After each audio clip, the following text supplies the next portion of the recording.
Hey everyone, bloodmako here, and this is my Shinryu video for Cause event, the man known as the Immortal. And yeah, this fight, honestly, I can't really advise you guys on what the boss does, because honestly, the boss doesn't get to take a turn, so I have no idea what this boss does. Uh, it gets to take one turn, you know, it fully charges the gauge. And I think that was it because and it wasn't even a proper a move because he didn't get to act. He got a turn but he didn't get to act. So until now I'm still not sure what he does. All I know is that when you destroy that sword to his left, to our left, sorry, to his right, he gets like a defense down or something like that. It makes things like you hit way harder when the sword isn't there. So he does a bunch of things, and I'm looking at what Square Enix has provided us right now. He seems to only have one attack. Yeah, I click on the correct thing. Yeah, he seems to only have one move really. Recast ability changes when the ally is present, and it reduces allies HP to 0. Removes all target buffs and everything. Okay, so when he does his recast move, and if the sword is alive, then he will dispel everything and does his one big hit, I guess. It's a guaranteed hit as well. That's pretty interesting. So his force ability removes his own debuff, and a lot of water magic damage for some reason. Not sure why. And anyway, the force effect. Let's take a look. Brv damage up, Brv recovery down, attack up. Okay, not too bad. Increase Brv and HP damage when force time is active, and his force time ability is a 5. It's up for 5 turns. Raises all of his attack, defense, initial Brv and max Brv stats, and it's a group AOE HP attack. That's about it. As you can tell, this video is actually pretty short. This boss is actually very easy to deal with if you don't let him take a turn. And I think honestly, with core being out, I feel at least that it's pretty easy to not let him take a turn. You can play around with Tidus. You know, Tidus is still pretty strong right now. Who else? You can just delete his turns. He's not frame or anything. You can delay him constantly. You can just wait for his break to come out, especially if you're charging with Luna Freya, like what with what I did earlier at the earlier part of the video. Whenever he comes out of break, I'll just use Awakening to break him again, push system back some more. So yeah, so not the hardest boss fight ever. Odin was way harder. I think even with Core being around and Luna Freya being around, Odin might still prove to be a challenge for some people, but not this boss, that's for sure.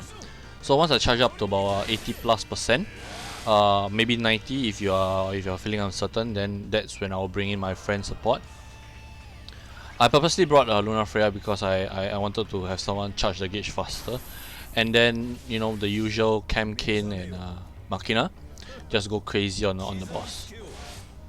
So as you can see right here, I'm actually only doing 1 Brv damage, and that the Awakening is actually doing the bulk of the damage, ironically. And I suspect that is because of the sword being active. But Machina is hitting hard. Machina has no issue. It could be because Machina also has the ultimate weapon, so that could be why Machina is doing so much more than Cam. I believe Cam did not have the. Yeah, Cam did not have his ultimate weapon. It was just his burst blast weapon. So yeah, don't expect Cam to do much weapon. He's Brv shaving. He's just there solely for his FR, for his burst effect, and for when I launch the boss, because this boss can be launched. And I think that's pretty much it. Once I get everything set up properly, once the FR gauge is at 100%, once Kane is in the air, the minute I go back to Cam, then I will just FR with him and burst with Machina. there really isn't much left to be said after this. Initially I thought that he was resistant to ice or something like that, which is why Cam was doing so little damage. But honestly, I have no idea why. It could be because there's no any no damaging aura, so to speak, because Luna Freya is gone. But yeah, I have no idea why Cam is only doing one Brv per hit. Thank God Machina is doing more. But yeah. So I'm looking at a turn order, and I was like, I'm definitely gonna jump with Kane, and right here, because of Machina being in front of Cam, I decided that this will be the time for me to start the FR, because preferably the boss will take a turn and Machina will counter, do his spin basically. But I kind of forget that first of all, I don't think the boss is targeting Machina. Secondly, the boss cannot act, in the sense that when he takes a turn, he's just gonna get stunned. So yeah, Machina will still do his spin, but it's only one of the spin. His LD bits, if to be exact. But anyway, it's not the end of the world. I have the boss is at 88%. I have 100 turns. I wish I have 100 turns. I have 10 turns of the FR bonus being up. So I think it's very doable. In fact, I think even if the boss was at maybe 90%, I would still be able to, because the boss kind of died immediately after the burst sequence. I think. Yeah, I think it was immediately after the burst sequence. I think the boss didn't even it didn't even survive long enough for Kane to do his follow-up hits. So yeah, if the boss is slightly healthier at about 93% and you are doing the exact same thing as me, you're going at the exact same turns as me, HP bonus is exactly the same as mine, then you don't have to worry, because I ended with one more turn on the FR gauge, so I could have gone into summon, deal that much damage to him, and then deal another HP dump on him. I think the next person was Cam, so he won't be doing much, but I believe it will still launch the boss. I could be wrong, but I think it will launch the boss. So yeah, additional maybe 5 to 600 million more damage. So yeah, you don't have to worry if your damage is a little bit short in the burst sequence. So yeah guys, I think I'm just gonna end the commentary right here. I honestly have no idea. I have a general sense of what the boss does because of all the previous fights. I think this was like the lightning boss or something like that. But you don't get to see the boss do anything in this particular fight, at least.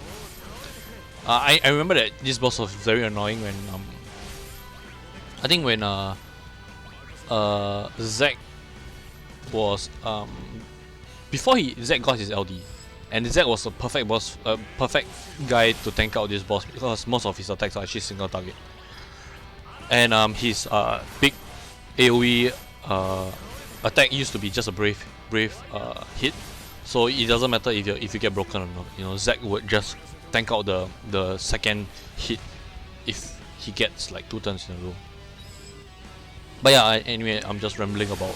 I think that was like Chaos era or something like that, or maybe early Lufenia, I can't remember.